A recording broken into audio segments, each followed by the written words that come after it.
Today is a potential buyout day. We are going to meet with a clientele out in the Philadelphia area to see if we can liquidate some of the extra clothing she has. Dan's coming with me. Dan always comes with me, almost always. I've only ever done one of these like consults with a client once by myself. Usually he comes with me. I don't know, because I like him coming with me. And he drives. So this buyout is about 45 minutes away, almost an hour depending. It says showing 40 minutes now, but we're already on the highway. Most of the buyouts we go to are in Philadelphia. They're a bit of a drive for us. The furthest one we've done was, oh my gosh, I keep wanting to say Maine. It was Maryland. The furthest one we did was Maryland, which we got a U-Haul for. This one seems a little bit smaller, so we're just bringing our truck, and we're hoping that we can see it, make an offer, and pick it up all in the same visit. Sometimes we see it and then we make a game plan of coming to pick it up, whether we need a bigger truck or U-Haul or whatever. Yeah, like a trailer or something. So this is kind of a smaller one. I'm often asked how you can find these different type of buyouts. The one we're driving to right now was a referral-based buyout. John at Sales by Helen, he is an estate owner in the Philadelphia, Pennsylvania area. He runs estate sales. He does a great job. If you've never heard of him, never seen him on social media, I highly recommend you check him out and go to his estate sales and even just give him a follow, because he does share so much good advice for selling hard goods and antiques, and just he teaches me things I would have never thought about with reselling. So definitely go give John, Sales by Helen, a follow. He referred this client to me, which is wonderful and so kind. Other ways you can find buyouts is through Facebook Marketplace. I've found a few buyouts through Facebook Marketplace. Referrals, obviously, and referrals both in like people you know who are also in this business, and then referrals you can get just by speaking to people locally, whether you're like shopping at their garage sale or you're in a buy-sell trade or consignment store. Just talking to people and letting people know what you do as a reseller. You can come across opportunities where maybe they are trying to liquidate inventory or purses or jewelry. And yeah, there's no secret hack to finding buyouts. It's just about networking in your community to the people who you are surrounded with. And if you're kind, oftentimes you might come across a good deal. Because this is a referral-based buyout that I'm heading to, and John basically put his name out on the line to give this client to me, I am very aware of the fact that how I'm presenting myself. My business is truly a business, so I'm showing up dressed very nicely. Dan and I are both dressed very nicely. I take pride in Mellowstate, so we look pretty nice right now, and hopefully, if this all goes well, this woman who we're meeting with will remember me and potentially bring other clients to me. Maybe she knows somebody who is also trying to get rid of stuff. It's just this interconnecting web of the networking that you can literally find endless opportunities. Because most of these buyouts are pretty far away from us, I try to filter which ones we actually want to go to and which ones we don't want to go to. Sometimes it's as easy as like calling the client or having them text a few pictures to me or giving me the size range of the items they have or the brands of the items they have. Most of the clients I've dealt with have had older, like vintagey things, which is definitely not what I don't sell vintage usually, so it's not my clientele. Therefore, it's an easy pass most of the time for me. But for this one, I got a lot of videos from this client. I got a list of brands and a list of sizes, and everything checked out. These are apparently larger size clothes. The clothes are, from what she told me, mainly bread and butter and like mall brand clothes. But then she also had some nicer purses and some nicer jackets. So with all that information, I am willing to basically take off work in the morning to go take off like listing and sourcing in one aspect to go pick up this buyout, which is still working, but a different type of it kind of breaks the typical schedule I have for Mellowstate. It's hard for me to juggle the different things I want to get done, so I make sure before driving 2 hours total usually to go to one of these buyouts that there's actual potential there, because a lot of people I speak with think they have a lot of value sitting at their house that's unwanted that they want to make money off of, and most of the time I've had to turn a lot of people down and say, I'm sorry, but the stuff you have here is either one, a lot of it is dry rotted, has moss holes, or it just doesn't have any value on the secondhand market, which is a really, really, really hard thing. I'm still learning how to tell people, I'm sorry, I'm not looking for this stuff because it doesn't have value on the secondhand market.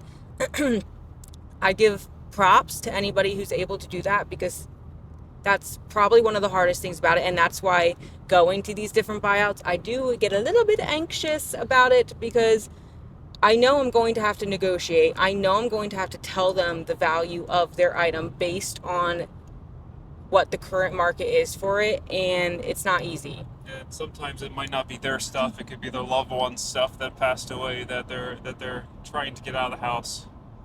It's just a very uncomfortable situation. I've had people cry in front of me, and I've had that one person argued with their spouse in front of me. It just is always, you never know what to expect going into these things.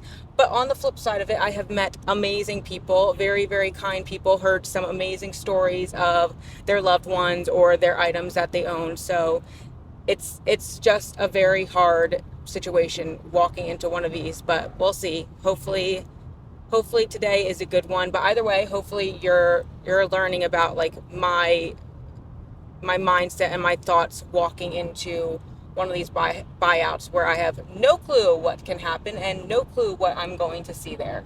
Okay, we just made a deal. No, you should not. There's a puppy on the loose, and Dan's concerned. It literally looks just like Cooper, and he's running up to our car. We just looked through everything. I'll give you an update once we're back in the car driving, but I have written the check, so we made a deal. I'm so excited, you guys. We're gonna load up the car and head on out, and I'll update you in a little bit. Yay, we're leaving. That was so successful. The woman was amazing. She was very understanding that usually when I do these bulk buyouts, it's like they want you to take everything, because at that point I also become a clean out service where they don't have to deal with cleaning out the stuff that is donatable or sometimes just trash. This woman was amazing, and she was very understanding that not everything is going to have value to it. So we kind of, as we went through the main closet, we organized items that should be donated, and then we made piles of stuff that I could take and make a profit on, which was amazing. She has a lot of stuff to take to charities and that type of stuff, but we've got lots of good stuff. I will say a lot of it is bread and butter mall brands, which is fine. It can still sell. The sizes though, these were plus size clothing, which is one of my favorite type of whatnot shows to host, and being able to find a lot of really great plus size clothing as far as style and materials at once was perfect. So we got, I think, over 150 items, maybe 200 items, right? I don't know. Dan was doing the count. A lot of the stuff was bread and butter stuff. I'm not going to tell you how much I spent here. I'm going to post that on my Facebook page later. The link is down in the description if you want to follow me.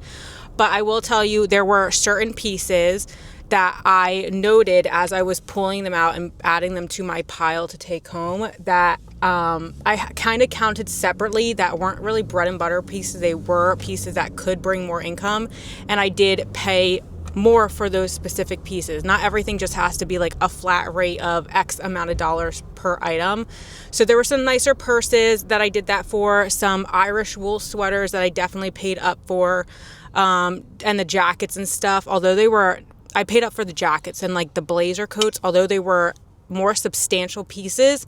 They really were brands that don't hold crazy resale value. I picked them up because I know my clientele will like getting these really beautiful like floral print or wool blend coats for really cheap through my Whatnot shows. Do you have anything to add to this experience? Dan helped a lot. Dan always helps me get stuff into the car and count and organize and dehanger. We got a lot more velvet hangers, which we use in our closet, but they're kind of annoying. I don't know what we're going to do with all these velvet hangers that we have. I just continue be logistics. I'm just helping Kelsey move things around. Yeah, it's very helpful though. I don't want to do it alone. That's what it comes down to.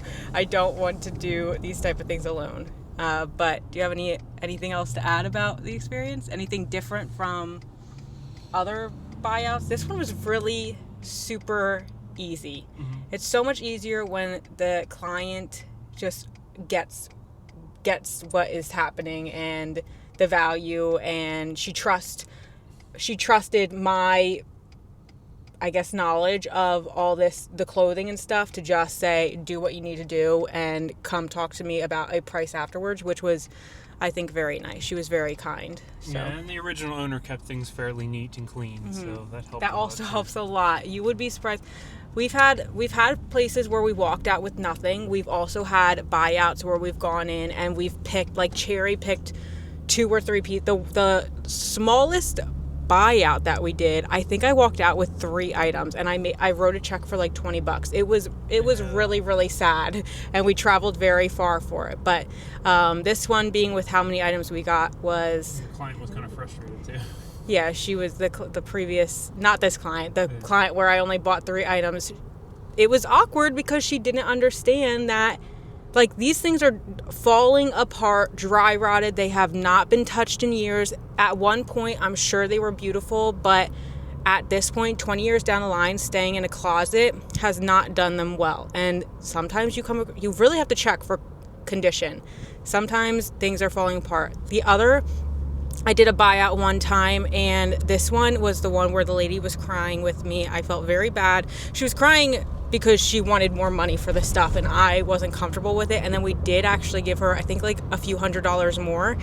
And most of that stuff, I got it home full regret. It had stains, it had holes. Like, I did not do my research well enough with that buyout. So sometimes buyouts do end in, I wouldn't say it was a failure. I learned a lot from it, but ended with not a lot of profit to be made, especially after the time invested in heading out. Yeah, she had to throw out a lot of stuff too. Yeah, it was really, that was my least favorite buyout I have ever done, ever.